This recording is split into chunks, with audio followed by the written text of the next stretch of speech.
Hello and welcome to Ash House Live, the one-stop shop of everything you need to know about Euro 2016.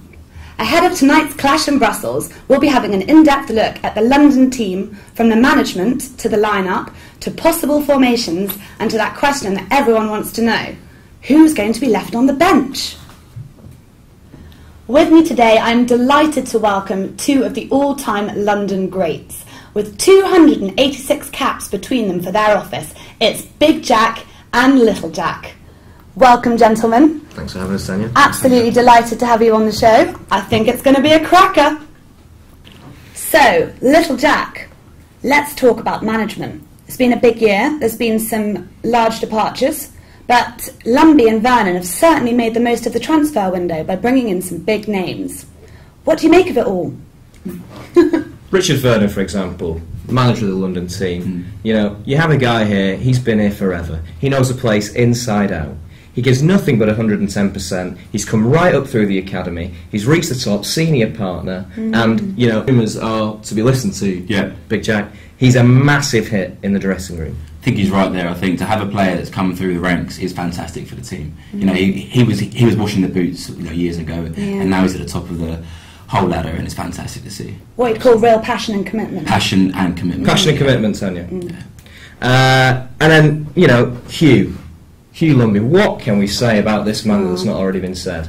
You know, he's a man that, he's a household name. To his credit, he's constantly finding ways to miss holidays for the benefit of his team. Yeah, he has missed a lot of holidays. A lot of holidays missed. Yeah, passion and commitment. Passion and commitment. Both, once again, passion and commitment. Committedly passionate.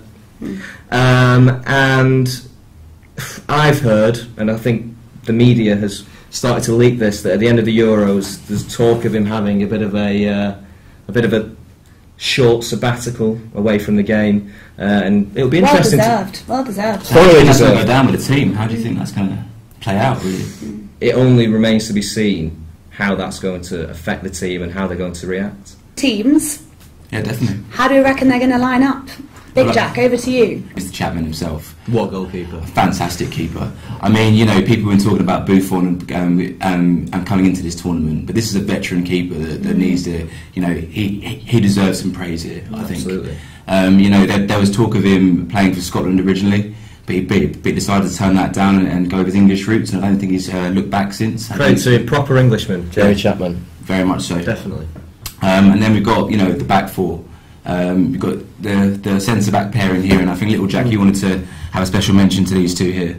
Yeah, well, look, I think we all know that when we have a team like this, full of stars, you've got a plan from the back. We've got the two planners, middle of defence, Trevor Good and Lucy Thomas. Cracking partnership.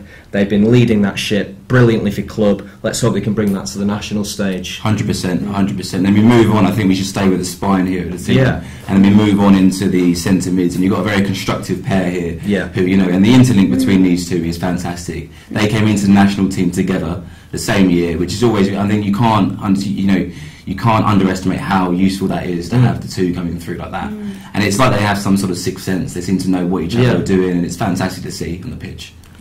These two, when they're together, would struggle to find a better centre-mid partnership in the whole tournament, if I'm being honest. I agree. I think you got it spot on there. Spot on. So there's been a lot of talk in the press of a possible 3-5-2 line-up with wing-backs. I don't know, what do you gentlemen make of all of that? Well, yeah, this was something that we were discussing earlier as well, actually. In fact, if we can put up the next team, I think we got that lined up. Oh, hopefully we can take a look. There we go.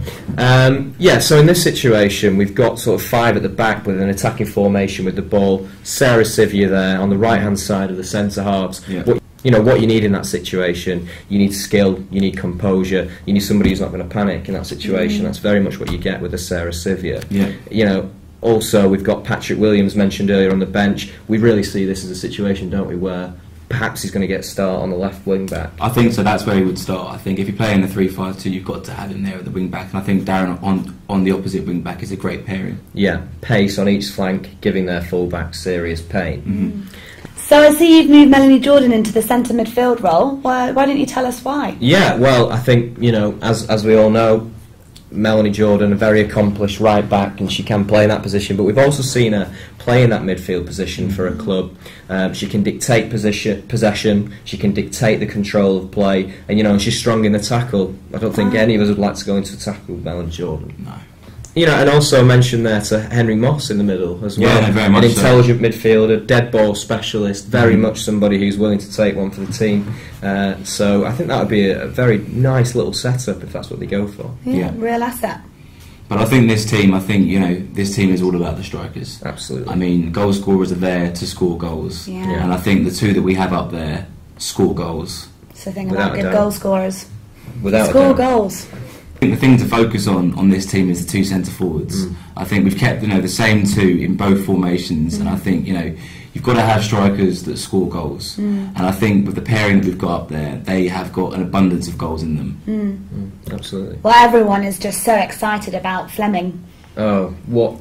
I mean, I can't wait to see what she's going to do in that position. There's passion there, there's pace, and alongside the flair and experience of David Jones. Yeah. I think get those two firing on all cylinders, and I'd hate to come up against them. Well, that's it. I think there's always been last-minute call-ups, to the main squad just before a big tournament. You've got Michael Owen in World Cup '98. Yeah. Theo Walcott, World Cup 2006. Marcus Rashford just made it into the England squad, and you've got the London team here. Donna Fleming's just crept in that last minute, and I think it's a great addition to the team. Yeah. I think it's going to be fantastic. Well, I'm afraid that's all we've got time for, but thank you very much, gentlemen, for joining me. It's been a real insight. Thanks for having us. Pleasure. And thank you, everyone, for watching. I think we can all agree that we're very much looking forward to seeing what the London team will produce at the Euro 2016 tournament. But of course, no team would be complete without its unsung heroes, the backroom staff. Good luck, London.